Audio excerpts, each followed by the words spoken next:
6,000 ಸಂಬಳಕ್ಕೆ ಸೇರಿದ್ದವ 50 ಕೋಟಿ ಒಡೆಯ.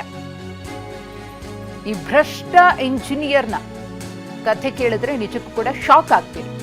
ಒಡಿಶಾದಲ್ಲಿ ಬೆಚ್ಚಿ ಬೀಳಿಸಿದ ಭ್ರಷ್ಟ ಇಂಜಿನಿಯರ್ ಕರ್ಮಕಾಂಡ. ಬ್ಯಾಂಕ್ ಲಾಕರ್ನಲ್ಲಿ 2 ಕೋಟಿ ರೂಪಾಯಿ ಬಚ್ಚಿಟ್ಟಿದ್ದ, ಅದನ್ನ ಸೀಸ್ ಮಾಡಲಾಗಿದೆ. 5 ಅಪಾರ್ಟ್ಮೆಂಟ್, 106 ಎಕರೆ ಜಮೀನು, 10,500 ಅಡಿ ವಿಸ್ತೀರ್ಣದಲ್ಲಿ 4 ಅಂತಸ್ತಿನ ಕಟ್ಟಡ.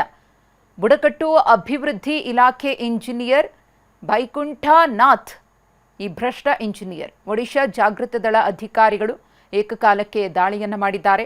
ಭುವನೇಶ್ವರ, ಧರ್ಮಶಾಲಾ, ಜೈಪುರ ಸೇರಿದಂತೆ 13 ಕಡೆ ರೇಡ್ ಮಾಡಿದಾಗ ಈತನ ಖಜಾನೆ ಜಗಜ್ಜಾಹೀರಾಗಿದೆ. 1999ರಲ್ಲಿ 6,000 ರೂಪಾಯಿ ಸಂಬಳಕ್ಕೆ ಈತ ಇಂಜಿನಿಯರ್ ಆಗಿ ಕೆಲಸಕ್ಕೆ ಸೇರ್ಕೊಂಡಿದ್ದ.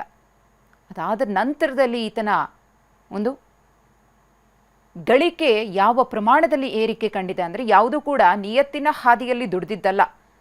ಸರ್ಕಾರಿ ಸಂಬಳವನ್ನ ನೆಚ್ಚಿಕೊಂಡು ಆತ ಜೀವನ ಮಾಡ್ತಿದ್ರೆ ಇಷ್ಟು ದೊಡ್ಡ ಮಟ್ಟದ ಲೋಕವನ್ನ ಕಟ್ಟುವುದಕ್ಕೆ ಸಾಧ್ಯವಾಗ್ತಿರಲಿಲ್ಲ.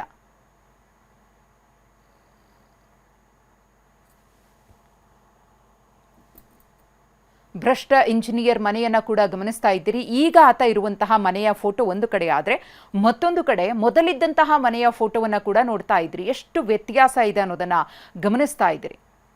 10,500 ಅಡಿ ವಿಸ್ತೀರ್ಣದಲ್ಲಿ 4 ಅಂತಸ್ತಿನ ಕಟ್ಟಡವನ್ನ ಆತ ಕಟ್ಟಿಕೊಂಡು ಐಷಾರಾಮಿ ಜೀವನವನ್ನ ನಡೆಸ್ತಾ ಇದ್ದಾನೆ. ಬ್ಯಾಂಕ್ನಲ್ಲಿ ಸೀಸ್ ಮಾಡಿರುವಂತಹ ಕೋಟಿ ಕೋಟಿ ಹಣ